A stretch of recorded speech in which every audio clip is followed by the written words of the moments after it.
Hello students, welcome to BM academy. দেখো, আগের দিনের ভিডিওতে আমরা গ্রুপ 1 আলোচনা করেছি, তো আজকের ভিডিওতে আমরা গ্রুপ 2 আলোচনা করব। এটাও হচ্ছে এস ব্লকের অন্তর্ভুক্ত। তো এই জেনারেল কনফিগারেশন হচ্ছে NS2। গ্রুপ 1টার ক্ষেত্রে আমরা NS1 লিখেছিলাম, তো এখানে আমরা লিখব NS2। তো এখানে মৌলগুলো যেগুলো আমাদের রয়েছে, দেখো এখানে আর অতটা ডিটেলসে লেখা নেই। তো মৌলগুলো হচ্ছে আমাদের বেরিলিয়াম, ম্যাগনেসিয়াম, ক্যালসিয়াম, স্ট্রনসিয়াম এবং বেরিয়াম। তো এদের প্রত্যেকটার ক্ষেত্রে যদি আমরা ইলেকট্রনের সংখ্যাটা যদি আমরা একটু দেখার চেষ্টা করি, তাহলে আমাদের হবে এটার ক্ষেত্রে 4, তারপরটা 8 ঘর বেড়ে হবে কত 12, তারপরটা আবার 8 ঘর বেড়ে কত হবে 20, তারপরেরটাতে আমাদের 18 বেড়ে কত হবে 38, তারপরটাতে আবার 18 বেড়ে কত হবে 56। ঠিক আছে, আচ্ছা। তো এই হচ্ছে ব্যাপার। 2, 8, 8, 18, 18 করে বাড়লো। এর পরেরটা আমাদের বাড়বে কত 32। তো আমাদের পরেরটা আর দেখার দরকার নেই, এই কটা মনে রাখলেই হবে। তো কনফিগারেশন আমাদের কি দাঁড়াবে 1:2, 2:2। 1:2 জায়গাতে আমি এখানে হিলিয়াম বসাতে পারি, হিলিয়াম বসিয়ে পরে তারপর এখানে 2:2 বসাতে পারি। ঠিক তেমনিভাবে হিলিয়ামের নিচে আমরা নিয়ন বসানো মানে 10টা ইলেকট্রন কভার হয়ে গেল। তারপরে আমরা 3:2 বসাতে পারি। তারপরে আমরা আর্গন বসিয়ে এখানটাতে আমরা 4:2 বসাতে পারি। তারপরে আমরা ক্রিপ্টন বসিয়ে এখানে 5:2 বসাতে পারি। তারপরে আমরা লাস্টেরটাতে জেনন বসিয়ে 6:2 বসাতে পারি। তো যেহেতু একই রকমভাবে গ্রুপ 1-এর মতন এদের প্রত্যেকের ইলেকট্রনিক কনফিগারেশন, তাই আমরা এগুলোকে লিখে নিই। আগেরটার সাথে দেখো সব সেম হবে। আগেরটাতে প্রত্যেকটাতে বাইরের কক্ষপথে একটা করে ইলেকট্রন ছিল, এখানে আমাদের দুটো করে ইলেকট্রন থাকার জন্য বাইরের কক্ষপথে এস অরবিটালে দুটো করে ইলেকট্রন থাকার জন্য এরা প্রত্যেকে হচ্ছে 2 নম্বর শ্রেণীর অন্তর্ভুক্ত। আর এদের পর্যায় সংখ্যা হচ্ছে প্রথম কারটা 2 নম্বর পর্যায়, পরেরটা 3 নম্বর পর্যায়, তারপরেরটা 4 নম্বর পর্যায়, তারপরটা 5 নম্বর পর্যায়, তারপরটা হচ্ছে 6 নম্বর পর্যায়।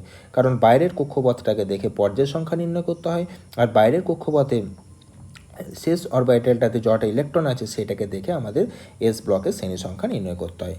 তাহলে 2:2, 3:2, 4:2 না বসিয়ে আমরা NS2 এখানে বসাতে পারি, যেখানে N মানে হচ্ছে বহিস্থ কক্ষপথের সংখ্যা।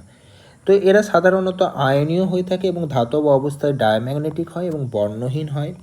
পারমাণবিক ব্যাসার্ধ আমরা খুব ভালো করেই জানি যে ওপর থেকে নিচের দিকে ক্রমশ বাড়বে। তার কারণটা হচ্ছে যে কক্ষপথের সংখ্যা বাড়ছে, ফলে বহিস্থ কক্ষের ইলেকট্রন থেকে নিউক্লিয়াসের দূরত্বটা বেড়ে যাচ্ছে, ফলে পারমাণবিক ব্যাসার্ধ ক্রমশ বাড়তে থাকছে। আরেকটা জিনিস খেয়াল রাখবে যে গ্রুপ 1-এর সাপেক্ষে অর্থাৎ লিথিয়াম থেকে সিজিয়াম এদের সাপেক্ষে যখন আমরা গ্রুপ 2টাকে কম্পেয়ার করব, তখন অ্যাকচুয়ালি আলোচনাটা কিন্তু আমাদের পর্যায় বরাবর হয়ে যাচ্ছে। তো তখন কিন্তু আমাদের পারমাণবিক ব্যাসার্ধের মানটা ক্রমশ কমতে থাকবে। কীরকম ব্যাপারটা, যদি আমরা লিথিয়ামের সাথে বেরিলিয়াম কম্পেয়ার করি বা সোডিয়ামের সাথে ম্যাগনেসিয়াম কম্পেয়ার করি, তাহলে গ্রুপ 1-এর সাপেক্ষে যখন লিথিয়ামের সাপেক্ষে আমরা বেরিলিয়াম কম্পেয়ার করছি, তখন দেখো এটা আমাদের কিন্তু পর্যায় বরাবর কম্পেয়ার করতে হচ্ছে। তার মানে তখন আমার পারমাণবিক ব্যাসার্ধটা কমবে। আবার সোডিয়াম থেকে ম্যাগনেসিয়ামও পারমাণবিক ব্যাসার্ধটা কমবে। আবার পটাশিয়াম থেকে ক্যালসিয়ামের ক্ষেত্রেও পারমাণবিক ব্যাসার্ধটা কমবে। আবার রুবিডিয়াম থেকে আমাদের স্ট্রনসিয়ামের ক্ষেত্রেও কিন্তু আমাদের পারমাণবিক ব্যাসার্ধ কমবে। সিজিয়াম থেকে বেরিয়ামের ক্ষেত্রেও পারমাণবিক ব্যাসার্ধ কমবে। তাহলে যখন আমরা একটা একটা করে বাঁ দিক থেকে ডান দিকে যখন আমরা গ্রুপ 1-এর সাপেক্ষে গ্রুপ 2-এর যখন কম্পেয়ার করব, তখন কিন্তু পারমাণবিক ব্যাসার্ধটা কম হবে। আচ্ছা, তার কারণটা কি? তার কারণ একটাই, যখন আমরা লিথিয়াম থেকে বেরিলিয়ামে যাব, তখন আমাদের দেখা যাবে বাঁ দিক থেকে ডান দিকে আমাদের তো আর কক্ষপথের সংখ্যা বাড়ে না, ফলে কি হয় প্রোটন সংখ্যা বাড়ে। প্রোটন সংখ্যা বাড়লে কি হয়, বহিস্থ কক্ষের ইলেকট্রনটাকে নিউক্লিয়াসটা আরও জোরে আকর্ষণ করে। জোরে আকর্ষণ করলে কি হবে, ব্যাসার্ধটা তুলনামূলকভাবে একটু কমে যাবে। তো এই হচ্ছে ব্যাপার। আরেকটা জিনিস তোমরা খেয়াল রাখবে, মজার ব্যাপার হচ্ছে যখন আমরা এই গ্রুপ 2 পড়ব, তখন যে ধর্মগুলো গ্রুপ 2-এর ওপর থেকে নিচের দিকে কমবে, সেই ধর্মগুলো কিন্তু গ্রুপ 1-এর সাপেক্ষে যখন আমরা গ্রুপ 2-এর সেই পার্টিকুলার এলিমেন্টটাকে কম্পেয়ার করব, তখন সেই ধর্মটা আমার বেড়ে যাবে। তার কারণ একটাই, কারণ আমরা জানি যে শ্রেণী বরাবর যে ধর্মটা কমে, পর্যায় বরাবর সেই ধর্মটা বাড়ে। ক্লিয়ার? আবার যে ধর্মটা এখানে আমাদের ওপর থেকে নিচে বেড়ে যাবে, সেই ধর্মটাকে যখন আমরা গ্রুপ 1-এর সাপেক্ষে কম্পেয়ার করব, পার্টিকুলার কোনো একটা এলিমেন্টের সাপেক্ষে, যেমন লিথিয়ামের সাপেক্ষে যদি আমরা বেরিলিয়ামটাকে কম্পেয়ার করি, তখন দেখা যাবে যে ধর্মটা আমার উপর থেকে নিচে বেড়েছে, সেই ধর্মটা লিথিয়াম থেকে বেরিলিয়ামে মানে গ্রুপ 1-এর সাপেক্ষে কী হবে, কমে যাবে। ব্যাস, এই জিনিসটা খেয়াল রাখবে। নেক্সট হচ্ছে নমনীয়তা। উপর থেকে নিচের দিকে আমাদের নমনীয়তা কী হয়, ক্রমশ বৃদ্ধি পায়। এর এক্সপ্লেনেশন আমরা আগের গ্রুপে পড়েছি। তার কারণটা হচ্ছে যে যখন আমাদের এই ধাতুগুলোর ক্ষেত্রে যত উপর থেকে নিচের দিকে যাব, তত এদের সাইজ বাড়লে পরে এদের নিউক্লিয়াসগুলোর মধ্যে ডিস্টেন্স বেড়ে গেলে আমাদের বন্ধনটা অতটা ভালো হবে না, ধাতব বন্ধনটা দুর্বল হয়ে যাবে, ফলে গলনাঙ্ক স্ফুটনাঙ্ক কমে যাবে, ফলে নমনীয়তা বাড়বে। তো বেরিলিয়াম হচ্ছে এখানে সবথেকে হার্ডেস্ট এলিমেন্ট এবং বেরিয়াম হচ্ছে সবথেকে আমার সফটেস্ট এলিমেন্ট, অর্থাৎ সবথেকে নমনীয় হচ্ছে বেরিয়াম। আগেরটাতে যেমন আমরা সিজিয়াম পেয়েছিলাম, এখানে সবথেকে নমনীয় হচ্ছে বেরিয়াম। আচ্ছা, ওপর থেকে নিচের দিকে দেখো নমনীয়তা বাড়ছে, তার মানে বাঁ দিক থেকে ডান দিকে নমনীয়তা কমবে। বাঁ দিক থেকে ডান দিকে নমনীয়তা কমবে মানে কি, শক্ত ভাবটা বাড়বে। তো সেই জন্য দেখো লেখা আছে যে গ্রুপ ওয়ানের সাপেক্ষে এরা বেশি শক্ত হয়, অর্থাৎ কম নমনীয় হয়।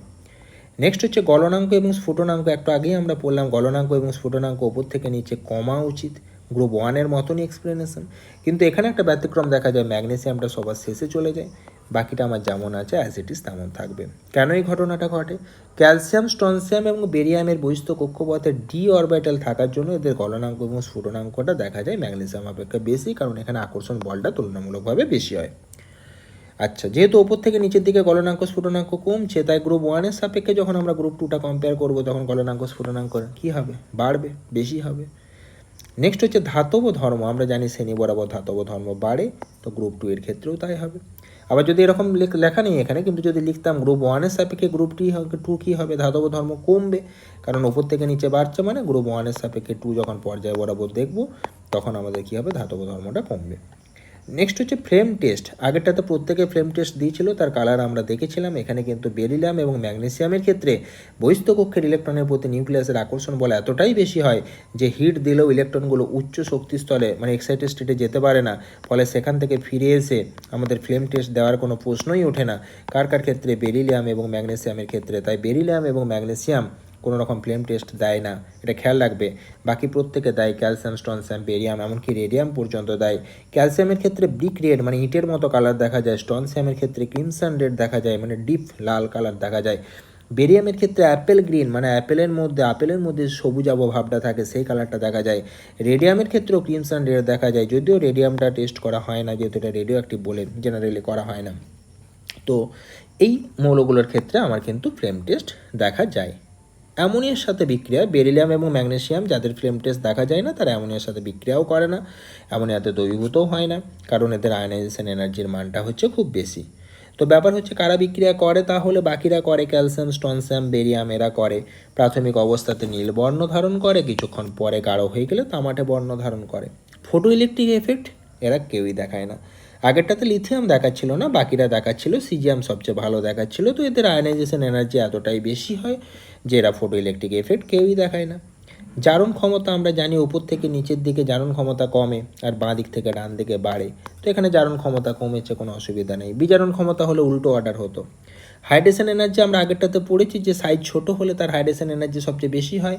তাহলে এখানে আমাদের বেরিলিয়ামের সাইজ হচ্ছে সবথেকে ছোট, তাই বেরিলিয়ামের সাথে সবথেকে বেশি বেরিলিয়ামের চারিদিকে জলের অণু এসে যুক্ত হতে পারবে। বেরিলিয়ামের চারিদিকে জলের অণু যুক্ত হলে বেরিলিয়ামের ক্ষেত্রে হাইড্রেশন সবথেকে ভালো ঘটবে। হাইড্রেশন সবথেকে ভালো হলে এখানে বেশি পরিমাণ শক্তি নির্গত হবে, ফলে হাইড্রেশন এনার্জি বেরিলিয়ামের সবচেয়ে বেশি হবে। এবং জল যুক্ত হয়ে যাওয়ার পর কিন্তু আবার বেরিলিয়ামের আকারটা সবথেকে বড় হয়ে যাবে।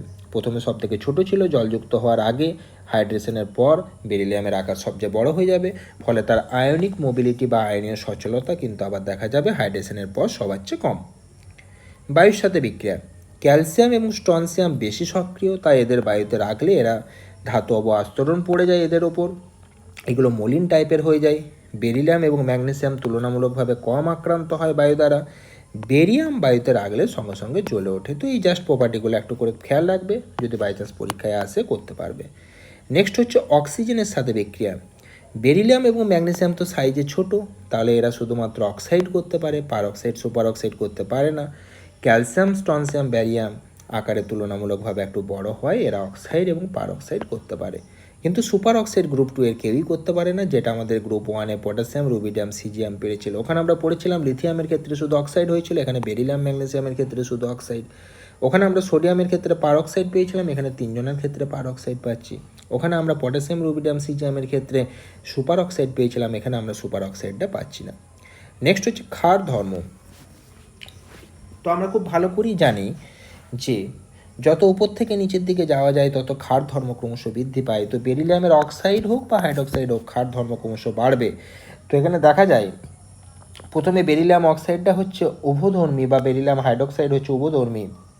ম্যাগনেসিয়াম অক্সাইড বা ম্যাগনেসিয়াম হাইড্রক্সাইড দুর্বল ক্ষারক, অর্থাৎ ক্ষার ধর্ম ক্রমশ বাড়ছে, পরের তিনটেতে ক্ষার ধর্ম আরও বাড়তে বাড়তে যাবে। সব থেকে শক্তিশালী ক্ষারক হবে বেরিয়াম অক্সাইড এবং বেরিয়াম হাইড্রক্সাইড।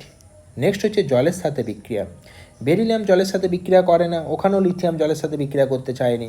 আচ্ছা, ম্যাগনেসিয়াম বিক্রিয়া করে, গরম জলের সাথে করে, ঠান্ডা জলের সাথে করে না। কিন্তু ক্যালসিয়াম, স্ট্রনসিয়াম, বেরিয়াম জলের সাথে ভালো বিক্রিয়া করে, ঠান্ডা জলের সাথেই করে।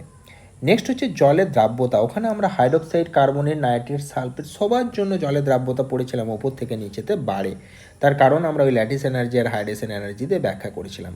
তো এখানে আমার বেরিলিয়াম হাইড্রক্সাইডের ক্ষেত্রে, ম্যাগনেসিয়াম হাইড্রক্সাইডের ক্ষেত্রে, ক্যালসিয়াম হাইড্রক্সাইড, স্ট্রনসিয়াম, বেরিয়াম হাইড্রক্সাইডের ক্ষেত্রে অর্থাৎ হাইড্রক্সাইড যৌগগুলোর ক্ষেত্রে জলের দ্রাব্যতা বাড়বে, বাট কার্বনেট এবং সালফেট যৌগের ক্ষেত্রে কিন্তু জলের দ্রাব্যতা কমে যাবে। এখন প্রশ্ন হচ্ছে কেন, যে এই ঘটনাটা আমার কেন ঘটছে? তো এখানে আমাদেরকে একটা জিনিস খেয়াল রাখতে হবে যে OH মাইনাসের আকারটা হচ্ছে ছোট, তুলনামূলকভাবে কার্বনেট এবং সালফেটের আকারটা হচ্ছে এখানে অনেকটা বড়। তো OH মাইনাসটাকে ছোট হওয়ার কারণে এদের ক্ষেত্রে উপর থেকে নিচে গেলে দেখা যায় যে ক্যাটায়নের আকার যত আমাদের এই বাড়ছে, বেরিলিয়াম, ম্যাগনেসিয়াম, ক্যালসিয়াম, স্ট্রনসিয়াম করে, তখন হাইড্রেশন এনার্জির তুলনায় ল্যাটিস এনার্জিটা দ্রুত হ্রাস পাচ্ছে। অর্থাৎ যে জিনিসটা আগেরটাতে আমরা দেখেছিলাম যে এই যদি আমার ল্যাটিস এনার্জি হয় তাহলে এই হবে আমার হাইড্রেশন এনার্জি। পরেরটাতে দেখা যাবে ল্যাটিস এনার্জি কমে গেল, অনেকটা আরও কমে গেল, হাইড্রেশন এনার্জি কিন্তু অতটা কমতে পারলো না। ফলে দেখা যাচ্ছে ল্যাটিস এনার্জি এবং হাইড্রেশন এনার্জির গ্যাপটা ক্রমশ বাড়তে থাকে। হাইড্রেশন এনার্জির মানটা যে কোনো মুহূর্তে ল্যাটিস এনার্জি অপেক্ষা বেশি হয় এবং নিচের দিকে যত যাওয়া যায় গ্যাপিং তত বাড়তে থাকে। ফলে দেখা যায় দ্রাব্যতা শ্রেণী বরাবর বাড়ে। কিন্তু কার্বনেট এবং সালফেটের ক্ষেত্রে এর ক্ষেত্রে দেখা যায় যে এদের আকার তুলনামূলকভাবে অনেক বড় হয় এই অ্যানায়নগুলোর।